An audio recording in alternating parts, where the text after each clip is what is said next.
मंडळी, बाईचं जगणं इतकं पण सोपं नसतं बरं का. कारण ती मनमोकळी होऊन हसली, बोलली, जगली की लोक तिला स्ट्रॉंग नाही म्हणत, तर लगेच तिच्या कॅरेक्टरवर बोट दाखवतात. पण मला आता ह्या गोष्टींची भीती नाही वाटत बरं का. कारण माझ्यासाठी महत्वाचं आहे माझं स्वप्न, माझी ओळख आणि माझं आयुष्य. त्यामुळे मंडळी, सगळ्यांना सगळं सांगत नसतं बसायचं आणि काही आवडलं तर ते सगळंच मागायचं नसतं. बोलताना बांध कुठे घालावा हे थोडं समजून घ्यायचं असतं. दिसला प्रवाह म्हणजे वाहत नसतं बसायचं. कारण खांद्यावरच्या बॅगपेक्षा मनावरचं ओझं खूप असतं. त्यामुळे मनावरचं ओझं उतरून आरशासमोर व्हायना मोकळं व्हायचं असतं आणि कोणासाठी जगण्यापेक्षा एकदा स्वतःसाठी सुद्धा जगून पाहायचं असतं. नमस्कार, मी छाया. आपल्या सर्वांचं आपल्या आणखीन एका नवीन व्हिडिओमध्ये अगदी मनापासून स्वागत करते. तर आज सकाळीच व्हिडिओ स्टार्ट केलाय मी. सकाळचे 10-11 वाजलेत. आता घरचं सगळं आवरल्यानंतर निघलो आम्ही पिंपळगावला, भाजीबाईच्या गावाला. कारण भाजीबाई पडली आजारी, त्यांना म्हटलं भेटून यावं. आणि पिंपळगावमध्येच माझी पुतणी पण आहे, चुलत पुतणी, तर ती पण आजारी पडली, हॉस्पिटलमध्ये ॲडमिट होती ती. तर म्हटलं तिला पण भेटून यावं. आणि मी पण आजारी पडले होते बरं का. काल मी हॉस्पिटलमध्ये गेले होते, इंजेक्शन घेतलं, बरं वाटते मला आता. थोडीशी सर्दी झाली होती, तर इंजेक्शन गोळ्या घेतल्यानंतर एकदम व्यवस्थित वाटते मला आज. कारण कसं आहे ना, थंड गरम वातावरण सध्या चालू आहे ना, वातावरण चेंज होते, त्यामुळे हे आजारपण वगैरे चालूच आहे आता. तर चला, आता आवरलेलं आहे, निघले मी. तर एका ताईंनी मला गळ्यातलं पाठवलंय प्रमोशनसाठी, तेच मी तुम्हाला दाखवते आता. पाठीमागं पण एका ताईंनी पाठवलं होतं गळ्यातलं वरचं ते ठुशीसारखं आणि मंगळसूत्र. तर चला म्हणलं तुम्हाला दाखवून द्यावं. तुम्हाला आवडलं ना तर तुम्ही सुद्धा त्या ताईंकडून मागवा. त्या ताईंचा नंबर मी स्क्रीनवर देते, तुम्हाला घरपोच त्या पाठवून देतील. तर हे पहा, असं पॅकिंग मस्त पाठवलं त्यांनी.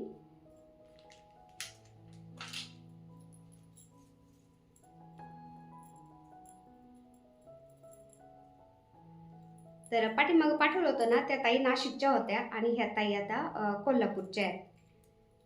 हे पहा, याचं पेंडन असं आहे, एकदम ओरिजिनल सारखं वाटतं. याचं पेंडन पण चांगलं जड आहे आणि याची डिझाईन पण खूप छान आहे. हे पहा,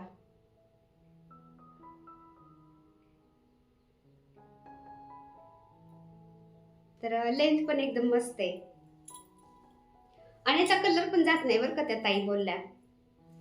हे पहा, इथपर्यंत लेंथ याची. आता ही पिवळी साडी त्यामुळे दिसते की नाही काय माहिती.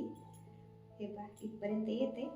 कानातल्याची अशी डिझाईन आहे, मस्त आहे डिझाईन. तर हे कानातले आणि याचा हा सेट तुम्हाला मागवायचे असेल तर त्या ताईंना तुम्ही कॉल करून मागवा. त्या ताई तुम्हाला घरपोच पाठवून देतील. खरंच खूप छान आहे याची डिझाईन पण आणि चांगलं जड आहे बरं का. तर आता निघले ना, म्हटलं चला घालून जावं आणि तुम्हाला पण दाखवावं. तर चला, निघतोय आता. फौजी साहेब, ओ फौजी साहेब, चला. हो, ते पा फौजी साहेब म्हणला तर कुठं जायचं म्हणलं ना, काहीच होत असते. झालं का म्हणतात. त्यांना म्हणलं थांबा थोडंसं, प्रमोशनसाठी आलंय हे. एका ताईने एवढं लांबून पाठवून दिलंय कोल्हापूरवरून, मग त्यांचं दाखवून घेते नाही का. जास्त उशीर झाला त्यात काय अर्थ आहे मग. चला, कसं आहे गळ्यातलं? मस्त आहे ना, है ना, ओरिजिनल दिसते ना. ओरिजिनल तर मी कधी घालत नाही, म्हणलं चला हेच घालावं. काही चोरटे सुटलेत आजकाल. बाहेर जायचं म्हणलं ना बाजारात तरी पण गळ्यातलं असं ओढतात, त्यामुळे भीतीच आहे. त्यामुळे म्हणलं चला आपलं. तुम्ही तर आहे तसं. छान आहे ना, मस्त आहे. चला, गावाकडे गेलं ना असं हिरवगार वातावरण असतं. शेतामध्ये अजून गहू येत, गहू काढायला आलेलं नाही आणि मकाचे शेतं पण असतात, त्यामुळे सगळीकडे हिरवगार पाहून असं भारी वाटतं ना. पिंपळगावमध्ये माझी चुलत जावेची मुलगी राहते, माझी पुतणी. तर ती पण आजारी होती, 2-3 दिवस ॲडमिट होती हॉस्पिटलमध्ये. म्हणलं तिला पहिलं भेटू, त्यानंतर मग भाचीकडे जाऊ. कारण माझी भाचीबाई मळ्यामध्ये राहते आणि त्यांच्या मळ्यातून मग डायरेक्ट केडगावला रोड जातो ना. म्हटलं मग त्यांना भेटून तसंच मग केडगावला जाता येईल. का बरं? झोपा चालले, झोपा चालले, झोपा.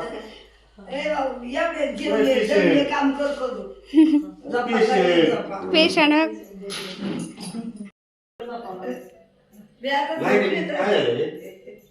मोसमच तास झाला आणि आजार पण जास्त वाढले. आता काल जाऊ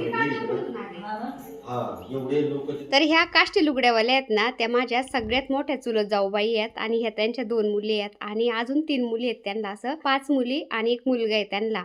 पण एवढं गोळ्यामेळ्याने राहतात ना, म्हणजे कोणाला थोडंसं जरी दुःख लागलं ना तर ते एकमेकाक असं जातात येतात, तर खरंच खूप छान वाटतं. आता ही झोपलेली ना त्यांची सगळ्यात छोटी मुलगी आहे, तीच आजारी पडली होती ना, तर त्यांची 3 नंबरची मुलगी आणि जाऊबाई 2-3 दिवसापासून तिच्या जवळच होत्या. मग तर असं आई बहीण असल्यावर किती फरक पडतो ना, आपल्याला थोडं दुःख लागलं कुठं नाही तर एका पायावर ते पळत आपल्याकडे येतात. कोणी कोणाचं दुखणं तर काही वाटून घेऊ शकत नाही बरं का, पण आपल्याला नुसता आधार दिला ना तरी पण अर्ध दुखणं तिथंच कमी होतं आपलं लगेच. हे बघा बाबूने बनवलंय बरं का भात, व्हेज पुलाव बनवलंय मस्त. सुना सुना करते ना. सुना करते भेटते हा ना. भेटते. कमी झालं. हे घर पूर्ण पाण्यात गेलं आहे ना, आता कोरडं झालंय.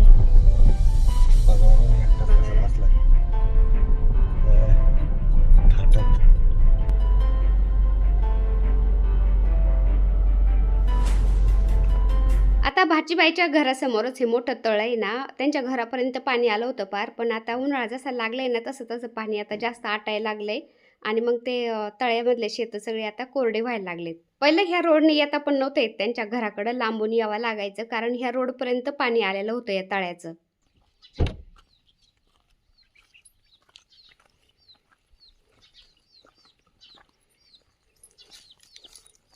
उघड आहे म्हणलं घरीच असते. कोणी आहे? कोणी आहे का? अयो झोपा चालल्यात, व्हिडिओ सगळे झोपले. हे बघा झोपा चालल्यात मस्त. हा. पेशंट काय म्हणतोय? एक इकडे झोपलंय, एक तिकडे झोपलंय, पेशंट तिकडे झोपलंय.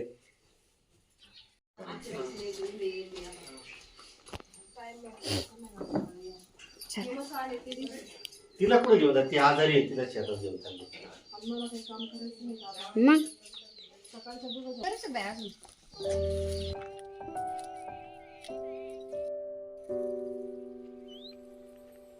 भाचीबाईच्या घराजवळच त्यांचे शेत आहेत ना, तर त्यांच्या शेतामध्ये आता आष्टर लावलेलं आहे ना, तर त्या आष्टरला इतके छान फुलं यायला लागलेत ना, म्हणलं चला आपल्या देवासाठी पण फ्रेश फुलं घेऊन जाऊ आपण आता. तर भाचीबाईंनी आष्टरचं फुल तोडलं आणि माझ्या केसांच्यात लावलं.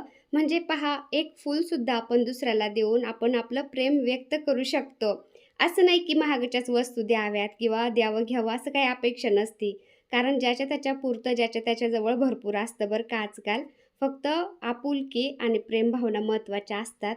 कसं आहे ना, आपल्याला जे जीव लावतात ना त्यांच्याकडंच आपल्याला परत परत जावंसं वाटतं. तर मी माझ्या भाचीबाईकडं हमेशा येत असते आणि आज चुलत जाऊबाईच्या मुलीला पण भेटायला गेले होते. तर तिथं माझ्या चुलत जाऊबाई पण होत्या, चुलत जाऊबाईच्या दोन्ही मुली पण होत्या. तर भेटायला आलेल्या होत्या त्या तिथं 2-3 दिवसापासून तिच्याजवळच होत्या, कारण तिचं जास्तच दुखत होतं ना त्यामुळं. तर माझ्या त्या चुलत जाऊबाईला तिच्या मुलींना पण खूप माया आहे, तर त्या मन भरून बोलल्या ना, असं मन भरून आलं ना. कारण कसं आहे ना, कोणाकडून कशाची अपेक्षा करावी असं तर देवाने काहीच ठेवलं नाही. देवाने मला भरभरून दिलंय. फक्त कोणी असं 2 शब्द गोड बोलावे, प्रेमाने बोलावे एवढीच अपेक्षा असती. तर त्या पण असं मन भरून बोलल्या. कधी कधी काय होतं, जवळचे नातेगोते कधी आपल्याला म्हणजे धरत नाही, पण असे लांबचे पण कधी कधी खूप आपुलकी दाखवतात. तर खरंच खूप छान वाटतं. पण खरं सांगू का, पहिल्या लोकांच्यात जेवढी माया होती, प्रेम भावना होती, तेवढी आजकालच्या लोकांच्यात नाही बरं का. थोडीशी माया अशी लांब लांब होत चालली. आता हे आमच्या जावई बापूंचे मोठे भाऊ आहेत, तर ते पण सुप्याला राहतात, पण आता हे शेत वगैरे त्यांना दाराविरं धरायला यावं लागतं. तर ते पण होते तिथं. मग शेतामध्ये फौजी साहेब, मी, भाचीबाई, जावई बापू सगळेच आलो आणि मग थोडेसे फुलं तोडे आणि त्यांना घास पण कापायचा होता. तर मला असं घास कापायला खूप आवडतं, शेतामध्ये जायला खूप आवडतं ना. तर भाचीबाईला म्हणलं चला आपण आता घास कापायला जाऊ. मग आता 2 शेतामध्ये त्यांनी आष्टर लावलेलं आहे ना. पलीकडल्या शेतामध्ये गेलतो ना, तर त्या आष्टरच्या झाडांना चांगली फुलं आले होते, पण ह्या शेतामधले आष्टरचे झाडं जरा छोटाले होते आणि मध्ये मध्येच एखाद्या झाडाला असे गच्च फुलं आले होते.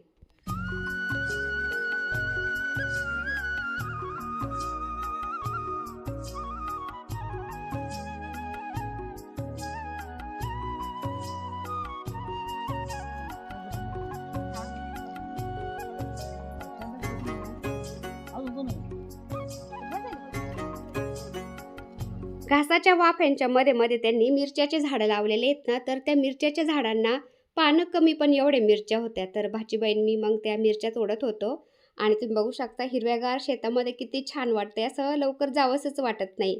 आलं ना इकडं दिवसच पुरत नाही. आता 2 दिवस झाले आपल्या चॅनलवर मी व्हिडिओ टाकलेला नाही, कारण एक दिवस मी आजारी पडले, त्यामुळे मी फुल दिवस आराम केला. हॉस्पिटलमध्ये गेले, इंजेक्शन वगैरे घेतलं, बरं वाटलं दुसऱ्या दिवशी. पण मला भाजीबाईला आणि माझ्या पुतणीला भेटायला जायचं होतं ना, तर फौजी साहेबांना म्हणलं तुम्हाला सुट्टी, चला आपण भेटून येऊ.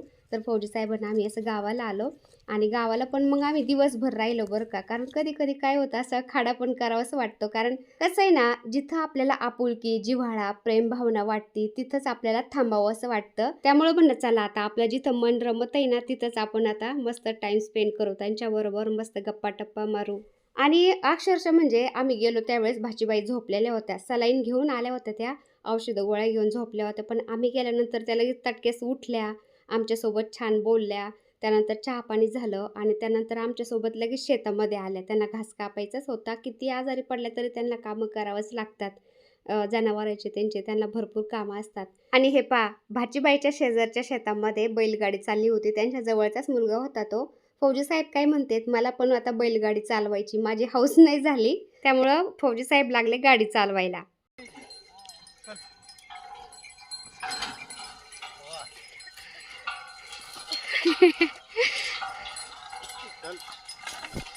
तर फौजी साहेबांना चांगली बैलगाडी चालवता येत होती. मस्त त्यांनी एक चक्कर मारून आणली. मग जाऊ दे, आणा चक्कर मारून कुठून आपण कुठून आणा कुठून नाही घ्यायचं.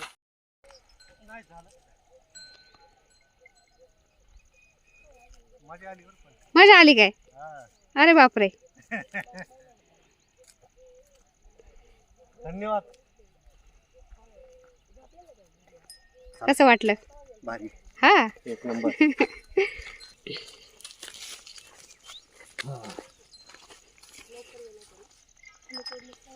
आता त्या ताई आणि त्यांचा मुलगा आला होता ती बैलगाडी घेऊन. ती मका त्यांना कापून त्या बैलगाडीमध्ये घेऊन जायची होती घरी. तर फौजी साहेबांनी मस्त आज बैलगाडीची सैर केली. खूप छान वाटलं त्यांना. आणि नुसतं तेच नाही बसले बैलगाडीमध्ये, तर मला पण बसवलं होतं, पण त्याचा मी शॉर्ट व्हिडिओ शूट केलेला आहे.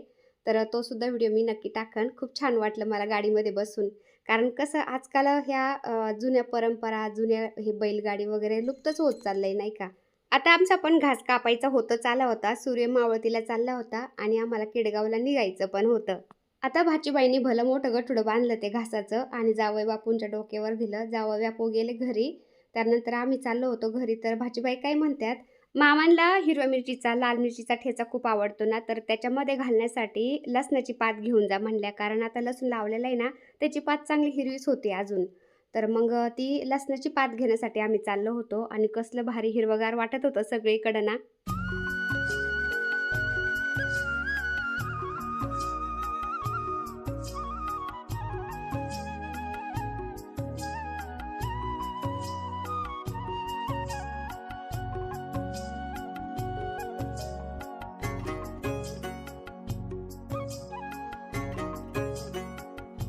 तर शेतामधून भाजीबाईच्या घरी आलो. त्यानंतर लगेच आम्ही केडगावला निघलो, कारण संध्याकाळ झाली होती. तर चला चला छोटासा व्हिडिओ मी तर सेंड करते. आता व्हिडिओ आवडला असेल तर एक लाईक नक्की करत जाता येईल. चॅनलवर नवीन असाल तर प्लीज आपल्या चॅनलला सबस्क्राईब पण करा. चला तर भेटूया पुन्हा अशाच एका छानशा व्हिडिओ बरोबर. तोपर्यंत बाय बाय.